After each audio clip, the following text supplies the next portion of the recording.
pour aller au niveau supérieur, pour recevoir plus de ce que Dieu a pour toi. Il y a un coût. Ça dit, à qui beaucoup a été donné, beaucoup sera réclamé. Donc, beaucoup sera réclamé. Une partie de ce beaucoup, c'est un coût. Il y a un coût qui est réclamé.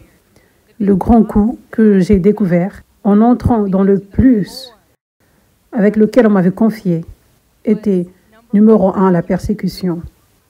Et cela se produit parce que l'ennemi est en colère face au plus que Dieu fait à travers toi. Donc, il trouve des gens pour essayer de te stopper, de te ralentir, ou au moins t'atteindre, essayer d'atteindre ton cœur, prendre ta paix.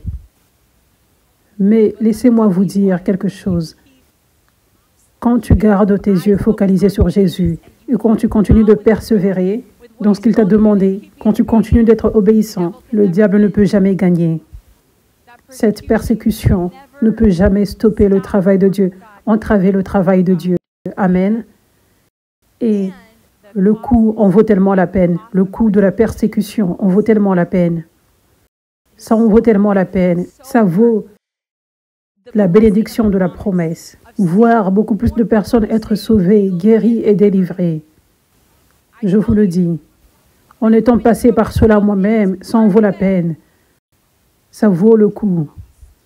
La beauté de l'accomplissement de la promesse surpasse tellement les difficultés du coup, les difficultés du passage par la persécution. Amen.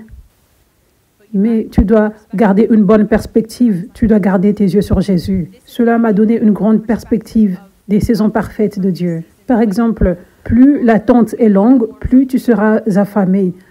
Donc, quand la promesse était venue, finalement, c'était à un moment de pic de la faim. Je veux dire, j'avais été si affamé et j'attendais pendant 4 ans et demi. Et ensuite, la promesse était venue et j'étais rempli de tellement de joie.